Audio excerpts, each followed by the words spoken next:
सभी छोटे बड़े श्रोताओं को सुनीता भटनागर का प्यार भरा नमस्कार। ऑडियो स्टोरीज के हमारे चैनल कहानी जगत में आप सभी का स्वागत है। हिंदी कहानियों की श्रृंखला में आइए आज सुनते हैं अंजना वर्मा जी द्वारा रचित कहानी यहाँ वहाँ हर कहीं। उस दिन शाम को 5 बजे ही संजीव ऑफिस से वापस आ गया था। लिफ्ट से ऊपर जाकर उसने अपार्टमेंट की घंटी बजाई तो रोज की तरह दरवाजा नहीं खुला। वह बाहर खड़ा इंतजार करता रहा। फिर दूसरी और तीसरी बार भी बजाई तो दरवाजा वैसे ही बंद रहा। तब उसे लगा कि उसके पापा कहीं चले गए हैं। यदि वे भीतर होते तो फौरन दरवाजा खोलते, लेकिन उन्हें मालूम भी तो नहीं था कि इस समय वह आ जाएगा, वरना वे बाहर नहीं जाते। उसने अपने पिता रविंद्र बाबू को कॉल किया। हेलो पापा, कहाँ हैं आप? रविंद्र बाबू नुक्कड़ वाली स्नैक्स की दुकान में खड़े समोसे खा रहे थे।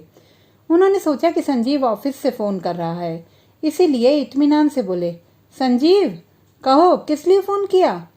यदि वे जानते कि संजीव बाहर खड़ा है तो इस तरह शांति से बात ना करते। उनकी आवाज में घबराहट घुली होती। घर पहुंचने के लिए बेताब हो जाते। संजीव ने कहा, आप कहाँ हैं? मैं इस गली की स्नैक्स वाली दुकान में समोसे खा रहा हूँ। मैं तुम दोनों के लिए भी लेता आऊंगा। उनकी आवाज में वही शांति बरकरार थी। संजीव ने कहा, अच्छा लेते आइएगा, पर अभी आइए, मैं घर के बाहर खड़ा हूँ। यह सुनते ही वे बेचैन हो गए। बोले, ओ आ गए क्या? अच्छा मैं आ रहा हूँ तुरंत। उनकी आवाज में एक खुशी घुल गई थी। संजीव ऑफिस से आ गया है, यह सुनकर उन्हें बड़ा अच्छा लगा था। बच्चों का घर लौटना उन्हें अपरिमित खुशी दे जाता था, क्योंकि उनके आसपास पसरा हुआ सन्नाटा दूर हो जाता था।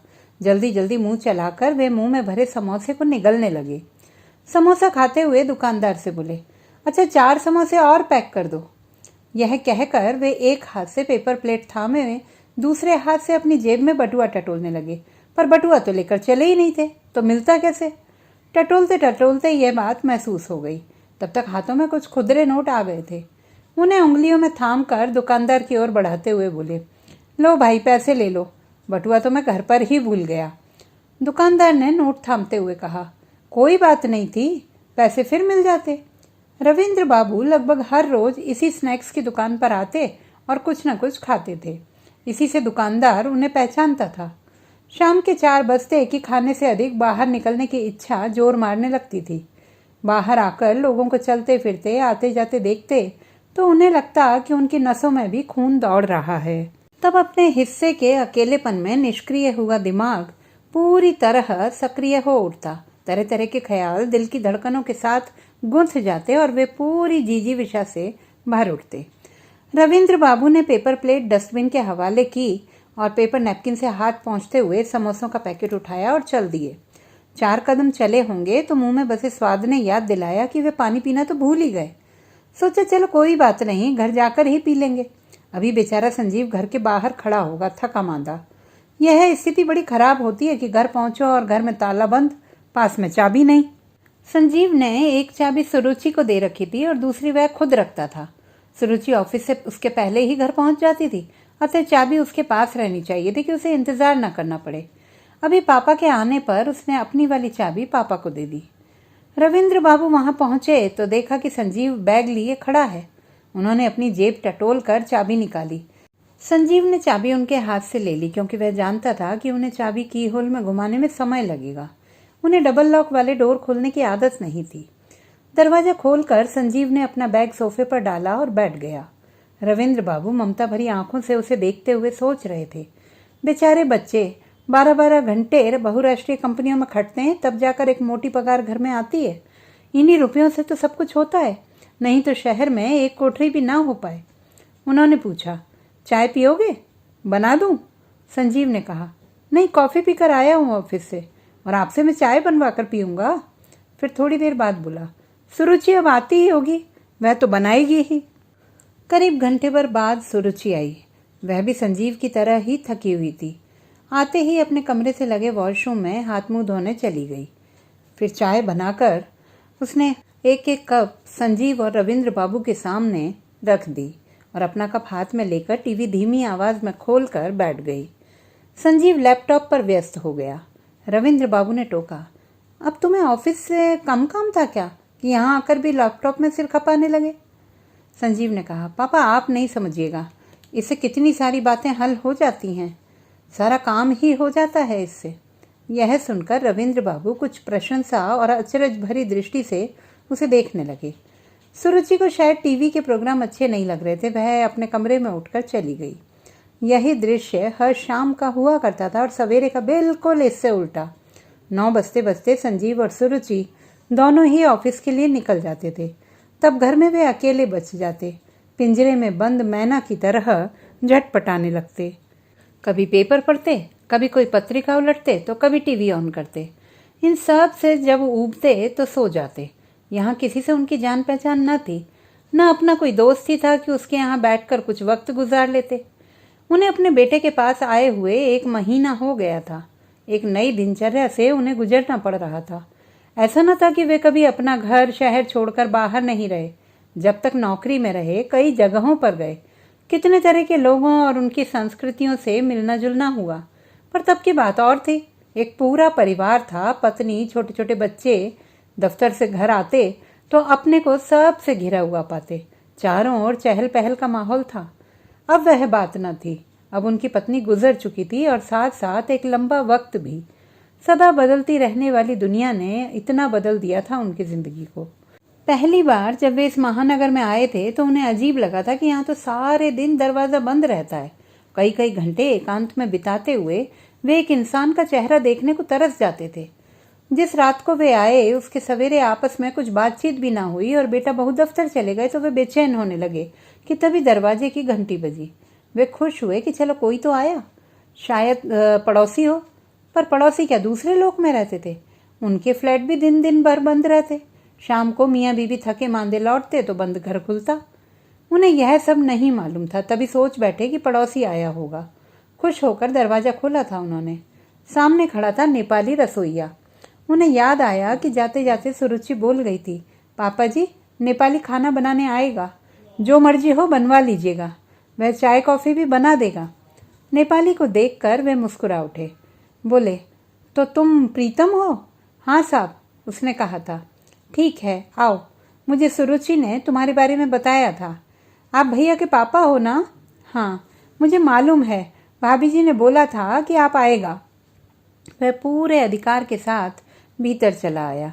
उनकी ओर घूमकर बोला, क्या खाओगे आप? जो रोज बनाते हो वही बना दो, रविंद्र बाबू बोले। इतना सुनते ही वह अपने काम में मशगूल हो गया। पास ही सोफे पर बैठे हुए सिंक से पानी निकलने की आवाज़, कढ़ाई में सब्जी छौंके जाने की छनक, प्रेशर कुकर की सीटी, कढ़ाई और चलनी की आपसी ठनर मनर सुनते रहे। मुश्किल से 20 मिनट बीते होंगे कि नेपाली ने सारा खाना तैयार करके टेबल पर लगा दिया। उसके बाद बाहर जाते हुए बोला, दरवाज़ा बंद कर लो साहब। रविंद्र बाबू उसके काम की तेजी को देखकर अवाक हो गए थे। भला इतनी जल्दी खाना कैसे बन गया? वे जितना चकराए उतना ही उदास भी हुए उसे बाहर निकलते देखकर। वह सिटकनी खोलकर बाहर चला गया था और वे पीछे उसकी पीठ निहारते रह गए थे। वाह, आया भी और चला भी गया। क्या बनाया होगा उसने? डाइनिंग टेबल पर लगे कैसरोल्स को उन्होंने खोल खोल कर देखा था। पूरा उत्तर भारतीय खाना था, एक भी आइटम कम नहीं। चावल, दाल, सब्जी के साथ सलाद और चटनी तक बनाकर रख दी थी उसने। रसोइये को आया देखकर उनके मन में एक छिपी आशा जगी थी कि उन दोनों के बीच थोड़ी बातचीत होगी। कुछ वह पूछेगा, कुछ ये पूछेंगे, पर ऐसा कुछ भी नहीं हुआ। धत! धीरे धीरे उस महानगर में रहते हुए रविंद्र बाबू ने सीख लिया था कि कैसे समय बिताया जाए। वे अपने मित्रों को कॉल करते और कुछ देर मोबाइल पर बातें करते रहते। जब तक बातें होती रहती उन्हें लगता कि वे एक चलती फिरती जीती जागती दुनिया से जुड़े हुए हैं, वरना इस शहर के अनजान चेहरों के समुद्र में एक भी पहचाना चेहरा उन्हें नजर नहीं आता था। तब उनकी मनहा स्थिति एक भटके हुए जहाज की सी हो जाती। कहाँ जाएं, क्या करें, सब कुछ अपरिचित, अटूट एकाकीपन। अकेले रेल या बस में सफ़र करना उन्हें कभी बुरा नहीं लगा था, बल्कि कभी कभी तो उन्होंने इसे एंजॉय भी किया था, एकदम भीड़ भाड़ से मुक्त। परंतु अपना विधुर जीवन जीते हुए उन्हें लगता था कि जिंदगी का एकाकी सफ़र रेल या बस का सफ़र नहीं है जो इसका लुत्फ उठा लिया जाए। इसे जो जीता है वही समझता है। जीवन संगिनी को गुजरे एक अरसा हो गया था। पत्नी की ज़रूरत जितनी पहले थी उससे कम आज नहीं थी, बल्कि उन्हें लगता था कि अभी उसका होना अधिक जरूरी था। अब उनकी जिंदगी क्या थी? एक सूखे पत्ते की तरह उड़कर वे यहाँ से वहां चले जाते थे। जिधर हवा ले गई उधर ही उड़ गए। अपना कोई वजूद ही नहीं रह गया था। वे यहाँ पर अपने परिचित बनाने की कोशिश करने लगे थे। शुरू शुरू में सिक्योरिटी गार्ड, दुकानदार और सब्जी वालों से ही कुछ जरूरत से अधिक बातें करने लगे थे ताकि वे इन्हें पहचाने। जाते जाते दोस्ताना नजरों से उन्हें देखते। धीरे धीरे आसपास के लोग इन्हें जानने लगे थे। इन्हें अच्छा लगता था जब कोई आंखों में पहचान लिए इनकी ओर देखता और इनका हाल चाल पूछ लेता।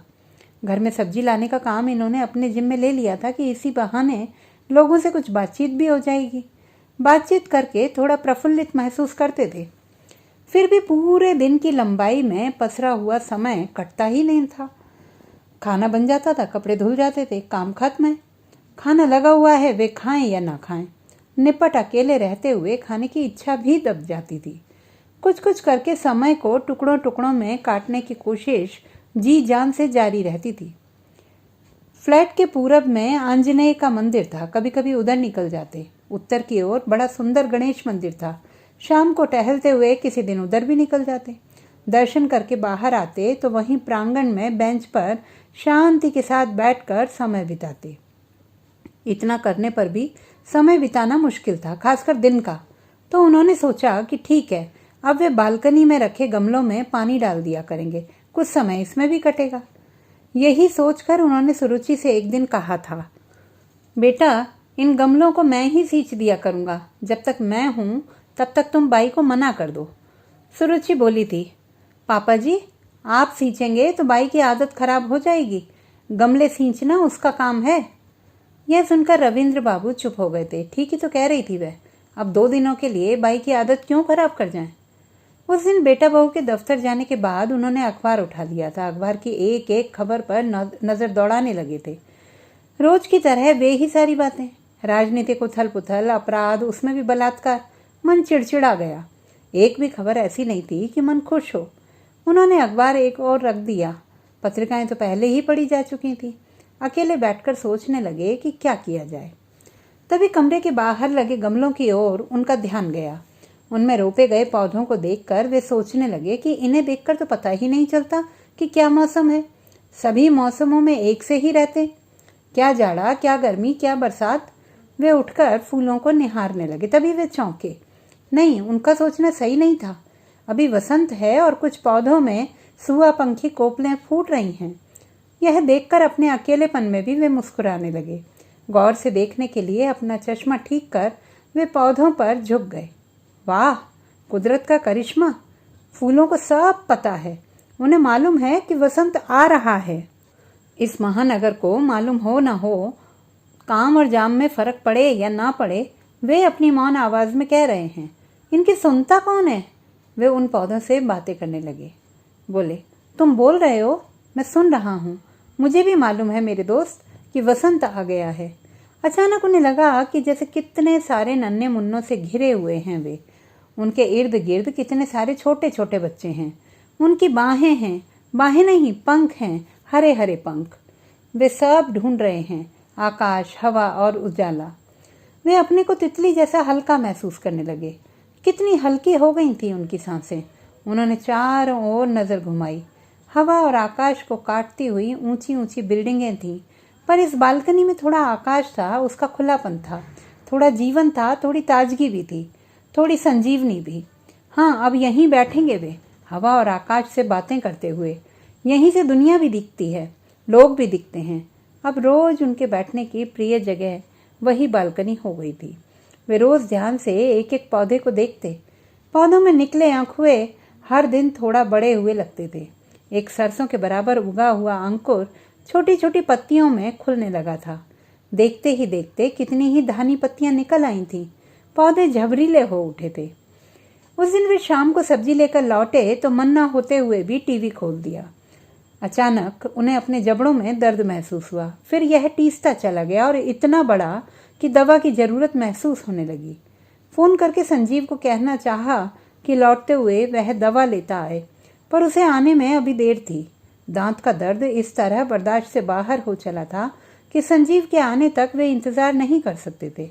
इस स्थिति में भी उन्हें ही दवा के लिए निकलना पड़ेगा। किसको कहते, घर में था ही कौन।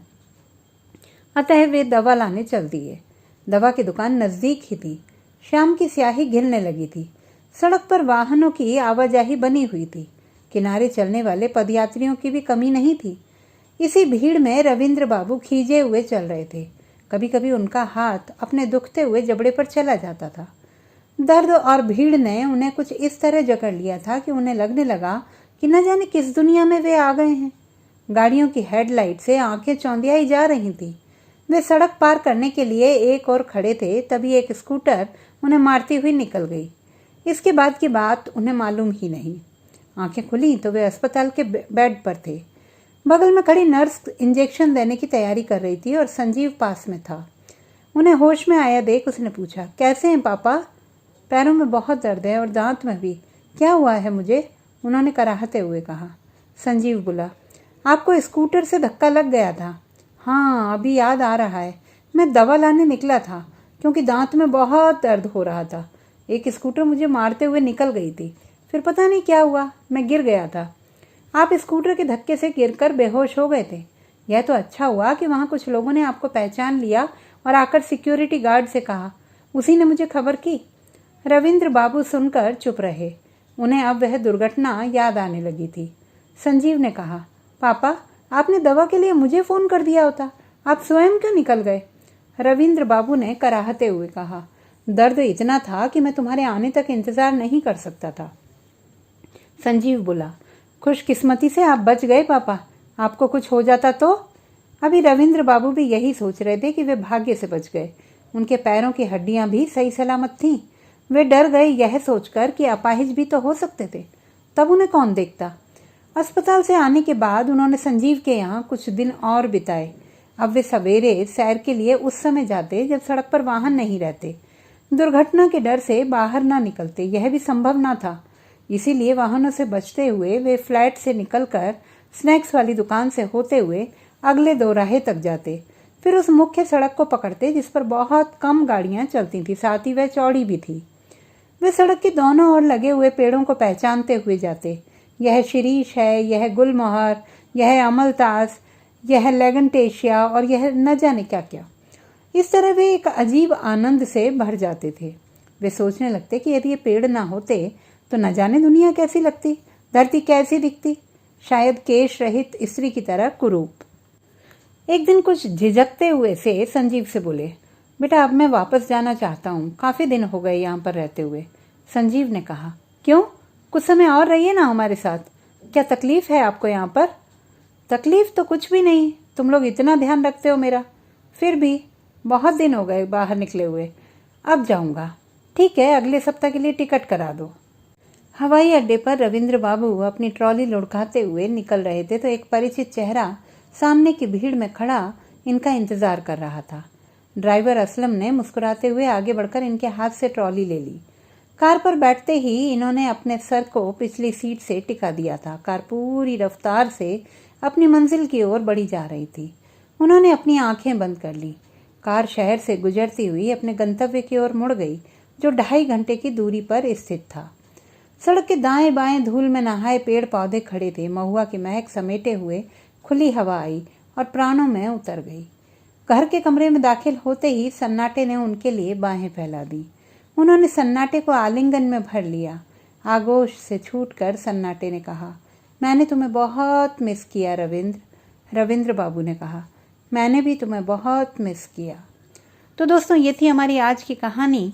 आपको कैसी लगी कमेंट बॉक्स में लिखना ना भूलें। चैनल को सब्सक्राइब करें, लाइक करें और मित्रों के साथ शेयर करें।